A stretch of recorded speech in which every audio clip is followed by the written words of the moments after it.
worse. There is nothing worse, Piercy. We are live. There's nothing worse for a journalist than all of the good stuff going before we start recording. Have you ever heard that I've never before? heard that. I don't know where. I've never heard that. So good. I So love it's it. Oh, nothing Facebook's worse. There is changed. nothing Goodness worse. gracious. What's going on here? You know, Facebook's changed on your phone? Well, I can't keep up with Zuckerberg and his cronies. Gosh. I know. All right, so we're live. Good. You got it? All righty. Oh yeah, I got it. I'm good. That's good. How are you, Facebook? I think it's giving me... Judgy. Oh, it's giving me the wrong profile. I've got to go to that profile. That's right. Oh yeah, I'm in the 109 out profile. Oh, how weird's that? Mine went to know. the Damien Christoph one. Yeah. Oh, there we go. Great. I know. All right, here we are. Yeah, we've got 5 people watching us already. Wendy Adams, she's first cab off the rank.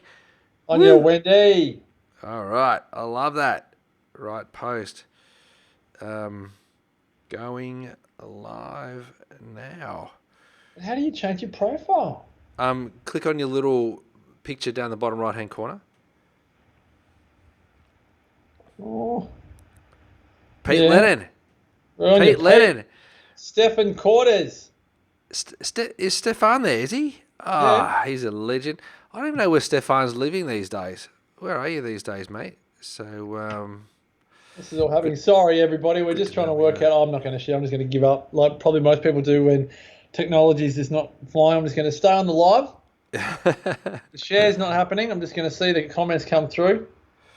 Can you say Pete Lennon to prove that I'm famous? He's clearly with his kids. Mate, did you not hear me already say that? Yeah, sorry. Yeah. I was a bit too preoccupied by the profile thing. This is a terrible thing about Facebook Lives. I get so preoccupied. I know, it's two I'm things. not even going to look at it. I'm going to turn it upside down. It's 2 things to do at the same time. I know. I hear you. Yeah. All right, I think I've shared it to enough. To 100 people. Good work. I've shared it enough. All right. Oh, wellness breakthrough. I said it's the wellness breakthrough. Good. Good, good. That's enough. Good, good. Hey, and before we hit record, shout out to your wonderful practice member and our wonderful community member, Bron Leister, who sent through a question to ask on a future episode of 100 Not Out. Okay, cool. Really looking forward to. Love that. Might actually mention that on the podcast. Encourage more people to send their questions because we're getting a few through, which is great. Yeah, nice. Really good. I love that. I love that. Pritesh sent through one the other day too, didn't he? Another one? Yeah, Did you do another he one? did. Yeah, He did. He's unbelievable. He did. Big Mark Hoops there is watching as well. Hoops. Welcome, Hoops. He's a Are we legend. going to record? Will we hit record? Yeah, we're we're live, so I'm recording. All right, here we go. Here we go. This is, I just got to double check. It's 444. Oh, Wow. Some people will be freaking out. Surely Yeah. that's half of lots of good luck. Yeah, I know. That's what I mean. Half of lots of good luck. All righty. Oops. Here we go. Oh, I can just hear myself. You got your speakers up a tiny touch? Me. Maybe I do. No? We're good? There we go. Oh, Okay. Pete Lennon has just come out of quarantine. 28 days. Let me record. We're gonna sit here and comment on the comments. All right, till go, like go, 5 o'clock. Go. Here we go. In 3, 2, and 1. Hello and welcome to 100 Not Out, a weekly show dedicated to helping you master the art of aging well. Marcus Pearce coming to you for the 444th time with Australia's #1 wellness expert, bar none. That is a judgment and a bias that I will never relinquish. It is Dr. Damien Christoph, the greatest man in wellness. Hello, Damo. So judgy. I love it, PC. I'm great. Thanks, mate. So good to see you, and thank you for your pumping of my tyres every week. It's probably one of the greatest moments of my week these days. And, it's really great. Really great. So I love flat. being here on 100 Not Out and having my tyres pumped up by you. Great man, PSE. Go I the don't know D's, about by you. the way. Come on, Yes. the D's. Yeah. So I've got a couple of things on this. I'm just going to say that I feel exactly the same as you. 15 minutes before our recording on a Wednesday, I'm often feeling a little bit, oh my gosh, I'm feeling tired, and I'm like, come on, Damo, come on, 2:30. I need my Damo spark of energy. I need my Ted Lasso with Ted Damo Lasso. time. And can see. I actually was like genuinely telling everyone that's Ever since you recommended Ted Lasso, I'm telling you how many people are asking me if I've watched Ted Lasso, and I'm like, Damo put me onto Ted Lasso, Yes. and I want to tell you, Damo, Go on. and everyone else here watching and listening, that Ted Lasso has got pretty much every factor of life in it. It's the most personal, growthy comic TV series you could watch, to the point where Brené Brown, who many people would see as the queen of vulnerability and the shame researcher, and she has gone heavy and deep in a conversation with Ted Lasso, Jason Sudeikis, and Coach Beard, Brendan Hunt, on her podcast. Really? And like done a deep dive on all the woo-woo of how Ted Lasso has infected our lives with positivity and kindness and gratitude, all from a comedy series. So if anyone wants to just think they're just binging, you could actually be doing some serious personal growth whilst consuming Ted Lasso. So I have you to thank for that, Damo, because you were the one that put me onto it. I don't even know who put me onto it. I can't remember. But jeepers, I'll tell you what. Trudy Petter? No, I told TP about it. Although, if she did tell me about it, I'm pretty sure in about 3 minutes' time she'll correct me, and we'll see that up on here. We'll say, happy birthday to Trudy today, by the way. Happy birthday, Trudy. Mel Urell, happy birthday, Mel Urell. And happy birthday, Alex Kirshner. Three people born on Wednesday, 15th of September. That is so good. That is so good. Now, you mentioned one other thing, which I have to mention because it's very important to me, and we're at risk of alienating everyone. You just mentioned the D's, and for the third time in my life, they're in a grand final. For anyone here that cares, when this episode goes to air, hopefully by then the D's have won the grand final, because this comes out 2 days after the AFL grand final. No, because Janet Rawlings is next week on Monday, and then it's the D's. What went out yesterday? What went out on Monday? Something else. The art and science and hormones of longevity. Oh, so we're like 2 in front. Oh, how about that? We've got something in the can. That's pretty good. Well, that's exciting, Piercy. I love that. And yes, hopefully we've been singing It's a Grand Old Flag, and that the CUB, Melbourne Football Club beer, comes out and you can buy yourself a big slab of beer and forget to drink it for the whole year, which is what I did for Richmond for 2017, 2019 and 2020. I've still got cans for each of those years, and they're all gone off. But that's so funny. That's what happens when you're a wellness supporter of a football club. And then one other thing on the football before we move on to our topic for the day. Most people know that I'm a big believer and big follower of 7-year cycles. I haven't felt comfortable saying this anywhere for fear of looking like, not a conspiracy theorist, but one of this as well as wildly edgy people. 7 years ago, 2014, Paul Roos took over the Melbourne Football Club, which was the beginning of our transformation. 21 years ago, 3 cycles of 7, was our last grand final. And most people talk about our premiership drought as being a 57-year drought, but it was 56 years ago, 8 cycles of 7, that the Norm Smith curse was born, when Melbourne sacked their coach despite being 8 wins and 0 losses, only to reinstate him 2 or 3 days later when they realised what had happened. But the curse had been born. So if you're into 7-year cycles, if you're into numerology, which I'm not, I just find it fascinating, I want to just get this out there somewhere publicly that 7-year cycles are screaming all over the Melbourne Football Club at the minute. They are. What number does Harmsy wear? Nah, 4. I saw that. Your beautiful wife sent me that little video. Yeah, I just wondered whether or not there was a 7 in that, but I suppose Jack Viney's number 7. Yeah, and he is too. That's right. His dad Todd was in the grand final 21 years ago. There we go. Yeah, that's another 7. Another one. All right. Another one.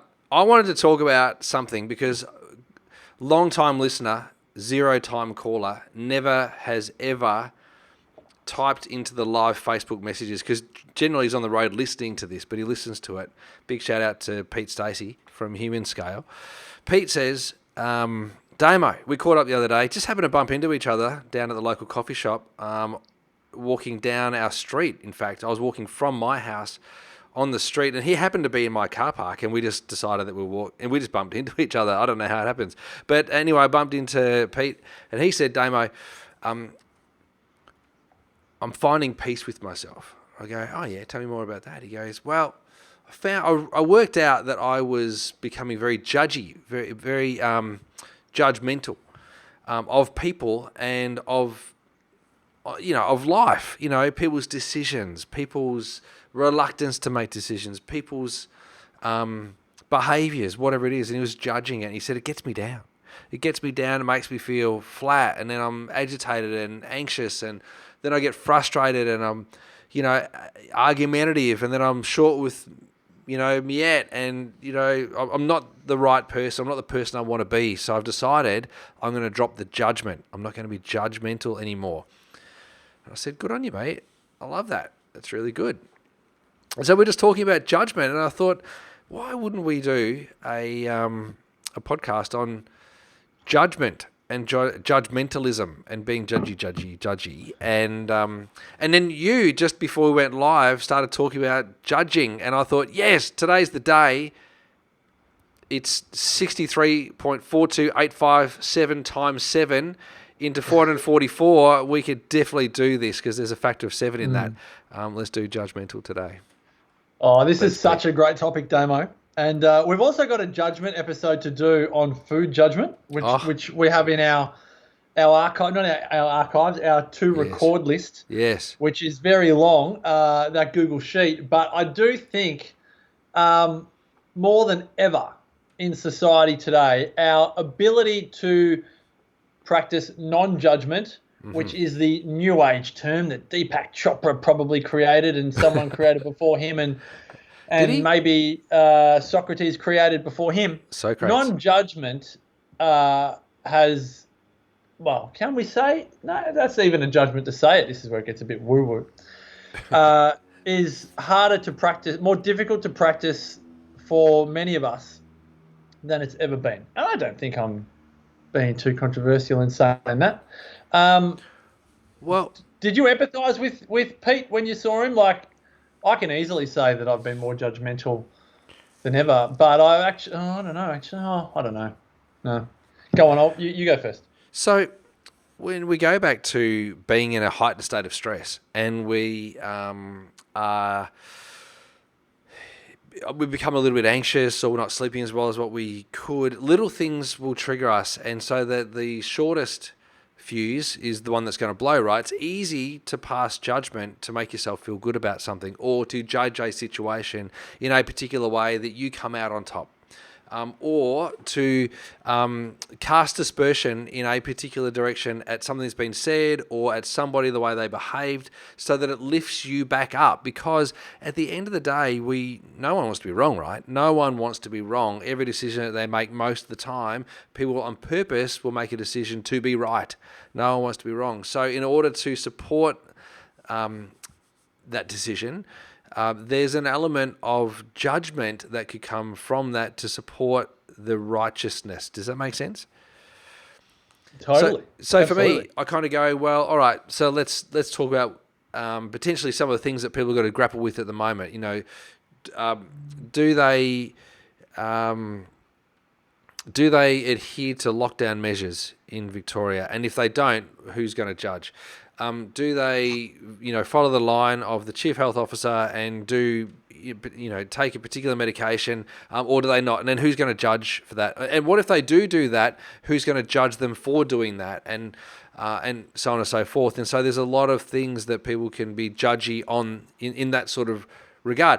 If somebody goes and gets a COVID test because they've got a sniffle, are they being judged by their peers because they're taking time off work to go and get a COVID test? And it could have been their 20th time they've had a COVID test, when in fact they've never ever been testing positive for COVID. Are they being judged for that? Could you be walking through the supermarket and putting your bananas facing down instead of facing up, depending on what you're trying to be judged for? Or maybe you're buying too many, barbecue shapes or burger rings, whatever it is, and your fear of, judgment means that you put lettuce leaves over the top so people can't see it. So maybe I've done that before. But the point being that it's easy to judge when you're stressed because you're trying to support yourself to make yourself feel better. So could it be that if we go and we provide more compliments, that other people might become less judgy? Maybe. What Did you say say you, if we make Graham? compliments, we become less judgy? Yeah, what if we make more compliments? What if we actually gave people more positive feedback? Would we become less judgy? Would we? I think so. It's interesting. I listen to you talk about this, and I just constantly have in my head. Can I answer your question with a story? Yeah, please. I love that. Okay, so as I was just saying before we hit record, Byron Shire was in lockdown for 4 or 5 weeks, and on Saturday it came out of lockdown. But really, no one was really excited because there was this threat. It felt like that if there was one case in the Shire, we're going to a 14-day lockdown. So it kind of just has everyone on tenterhooks. Cafes weren't opening back to their pre-lockdown phase because they were like, all my food orders and all my staff things change, and then I could just get shut down for 14 days again. So there was this real, timidity and cynicism is not the right word. We were all a bit jaded about all the messaging. And then on Tuesday it was market day, and at the market it's been masks and very don't hang around, no music, no band at the market because the band brings people together and socialise, and you can't socialise at the market and da da da da da. And then now on Tuesday, we could go to the market and we could go without masks. But I only kind of found out on the grapevine that because it was an outdoor event, we didn't have to wear masks. And so I got there and probably maybe 3/4 of people were no masks and 1/4 of people were masks. Such And rebels up there in Byronshire. and this was the conversation Go straight to jail. this was the conversation that was happening because literally a week earlier there were police at the market, inspecting people, so to speak, and a week later you got lockdown lifted, and it's now legal to not wear a mask, if that's the right terminology.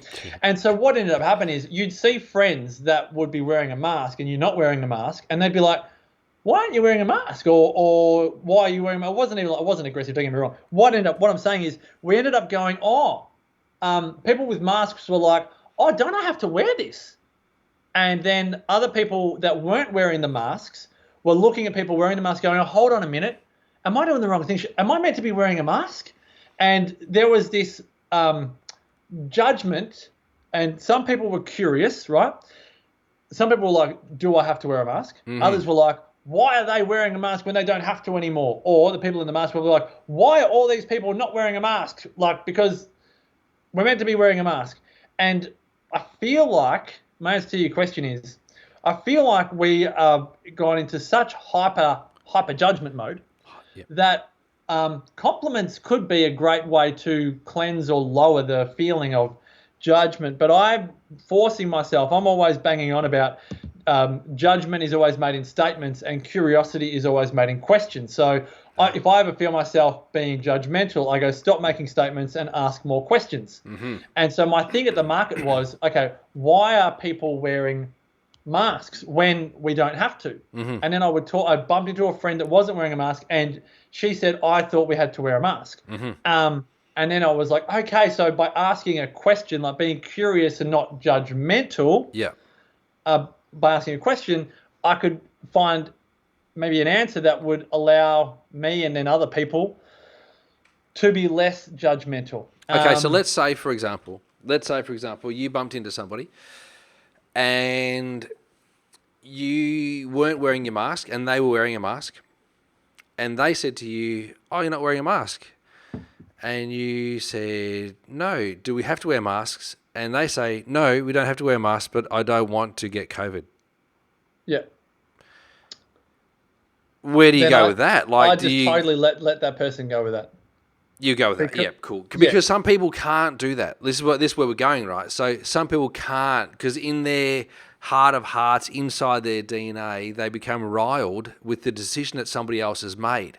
So this other person's made the decision for themselves, which is totally fine. It's good. Yeah. No problems. They've done all of the equations in their mind and heart to work out what's going to protect them, help them, whatever. And they've made a decision to wear a mask to protect them and anybody else around them, maybe. And so that's where we can go down that judgment line, because somebody makes a decision that's contrary to what we might actually do, right? And so what you're saying is that you might back that up with a question, another question. Yeah, but a question, yeah, absolutely. I love this conversation, Damo.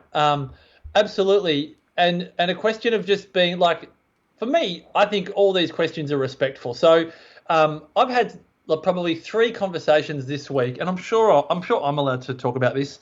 I've had 3 conversations. Let's say I've had 4. And it's the same conversation with people, and it goes something like this.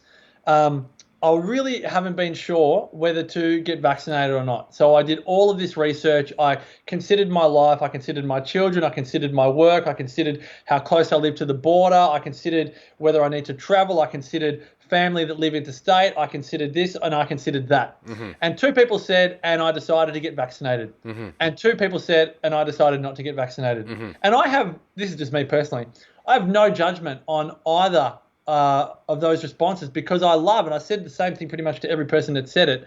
I said, I just love that you have considered your options so thoroughly and made a choice with confidence based on your life. And really, like the inner journalist in me is like any judgment is really judging one piece of a 1,000 piece puzzle. And it's so easy to like put the microscope on that one piece of the puzzle. But if we can get the perspective of the 1,000 pieces in the puzzle, we can then actually generally see that it's a complicated life that anyone is living. And it's so easy to tunnel into one piece of someone's puzzle of life.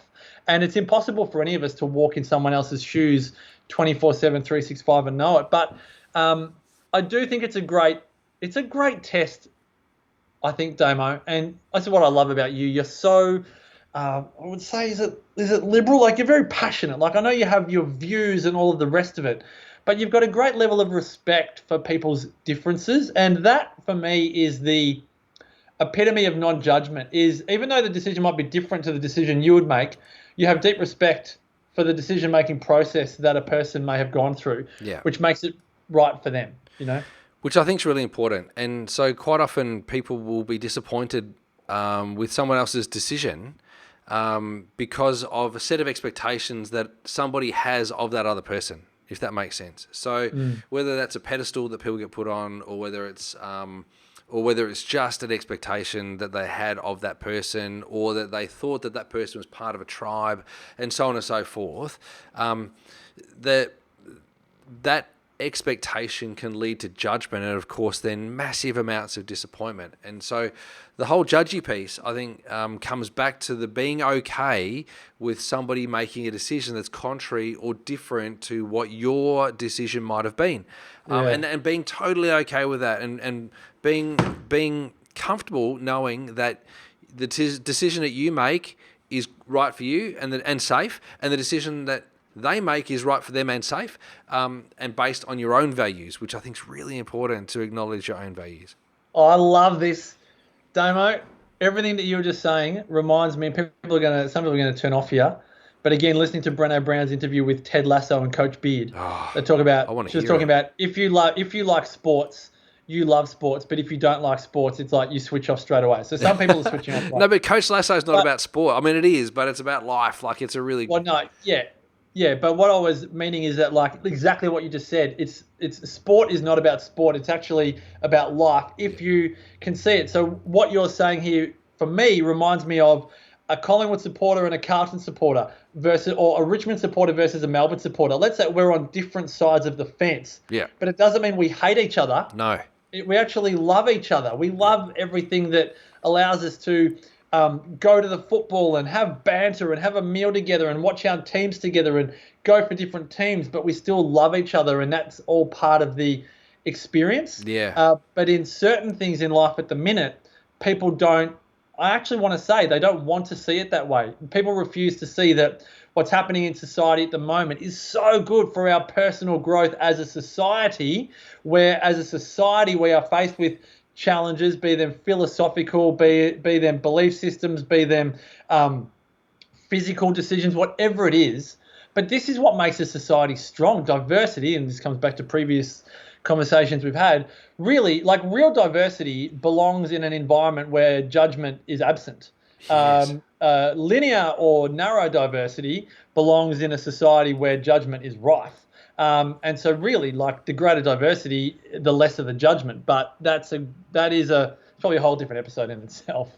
Yeah, totally. No, but I do love that. And diversity also brings into consideration, and I talk about this all the time. A lot of people go, we're a diverse and inclusive workspace. And I call BS on that, right? Yeah, Because totally. like a diverse and inclusive workspace is basically, we accept you for your religion, we accept you for your colour, and we accept you for how you identify.